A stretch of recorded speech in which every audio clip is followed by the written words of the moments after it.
নমস্কার বন্ধুরা, আমি সুস্মিতা বাংলা ক্যানভাস চ্যানেলে সকলকে স্বাগত জানাচ্ছি। আজ তোমাদের সাথে শেয়ার করব মায়ের হাতের তৈরি একদম ভেজ চাউমিন। যেহেতু এখন শ্রাবণ মাস, তাই সকলেই মোটামুটি নিরামিষ রেসিপি খেতেই পছন্দ করছেন।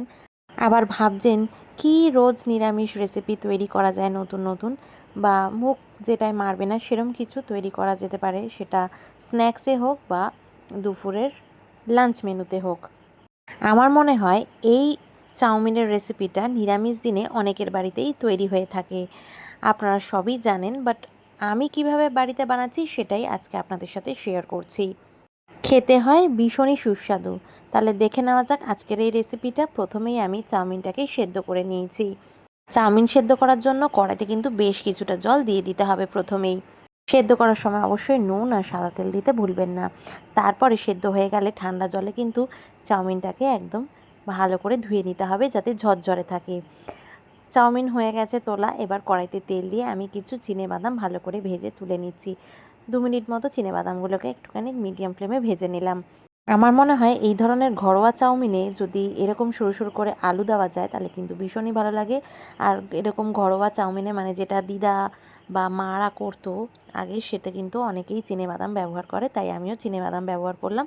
আপনারা চাইলে কিন্তু অ্যাভয়েডও করতে পারেন। এবার আলু ভাজার সাথে সাথে আমি দিয়ে দিলাম এখানে সরু সরু করে কেটে নেওয়া গাজর আর একদম ছোট ছোট করে টুকরো করে কেটে নেওয়া কাঁচা লঙ্কা।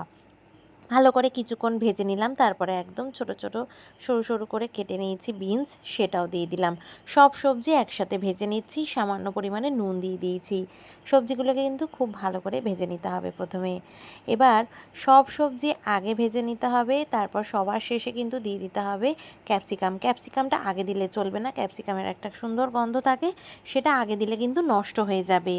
এবার আমি এর মধ্যে দিয়ে দিলাম অল্প ঝিরিঝিরি করে কেটে নেওয়া বাঁধাকপি। বাঁধাকপিটা কিন্তু অবশ্যই দেওয়ার চেষ্টা করবেন। খুব বেশি একদম নরম করে ভাজার দরকার নেই, মোটামুটি আলু গাজরটা নরম হলেই কিন্তু হয়ে যাবে। সবজিগুলোকে আর 1 মিনিট মতো হাই ফ্লেমে ভাজার পর এবার সেদ্ধ করে নেওয়া চাউমিনটা কিন্তু দিয়ে দিতে হবে। গ্যাসের ফ্লেমটাকে হাইতে রেখেছি আর ভালো করে সবজির সাথে চাউমিনটাকে মিক্স করে নিতে হবে। এই রান্নাটা কিন্তু ভীষণই টেস্টি হয় খেতে। আপনারা হয়তো ভাবছেন পেঁয়াজ রসুন ছাড়াই কিভাবে চাউমিনটা রেডি করলাম আমি, কিন্তু বিশ্বাস করুন পেঁয়াজ আর রসুন ছাড়াই এতটা মাত্রায় টেস্টি হয় যে অল্প একটুখানি সস অ্যাড করলেই, আর আপনাদের বাড়িতে যদি গোলমরিচ থাকে তাহলে সেটা অ্যাড করলেই খুব সুস্বাদু এবং চটজলদি অল্প সময় তৈরি হয়ে যায় এই চাউমিন। এই চাউমিন বাড়ির বাচ্চারাও খেতে ভীষণ পছন্দ করে, আর বাড়ির বয়স্করা মধ্যবয়স্করা সকলেই এটা খুব প্রাণ ভরে মন ভরে খেতে পছন্দ করে। তারপর কিন্তু আমি এর মধ্যে চিনেবাদামটাও অ্যাড করে দিলাম। টমেটো সস আর সয়া সসটাও কিন্তু আমি অ্যাড করতে ভুলিনি, অল্প করে দিয়ে দিয়েছি।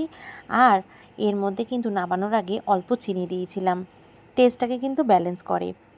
এই রেসিপিটা কিন্তু সকালের জলখাবারে বা বিকেলের স্ন্যাক্সে কিন্তু ইজিলি বানাতে পারেন। অবশ্যই কিন্তু এটা সবার শেষে অল্প চিনি দেবেন, কারণ যেহেতু পুরোপুরি নিরামিষ আর সবজি ব্যবহার করেছি, তাই জন্য টেস্টটাকে ব্যালেন্স করার জন্য চিনিটা ব্যবহার করাটা দরকার। এবার গ্যাসের ফ্লেমটাকে বন্ধ করে দিয়েছি আর একটা প্লেটে সার্ভ করে নিয়েছি। যে কোনো নিরামিষ দিনে এটা কিন্তু আপনারা স্কুল কলেজেও এটা তৈরি করে দিতে পারেন। আশা করি আমার ভিডিওটা আজকে ভালো লেগেছে। ভালো লেগে থাকলে অবশ্যই লাইক শেয়ার অ্যান্ড সাবস্ক্রাইব করবেন। পাশে থাকা বেল আইকনটা অবশ্যই প্রেস করবেন নতুন ভিডিওর আপডেটসের জন্য। আপনারা খুব খুব খুব ভালো থাকবেন, সুস্থ থাকবেন, সাবধানে থাকবেন। আপনাদের সাথে আবার দেখা হবে নতুন একটি রান্নার ব্লগে। টাটা।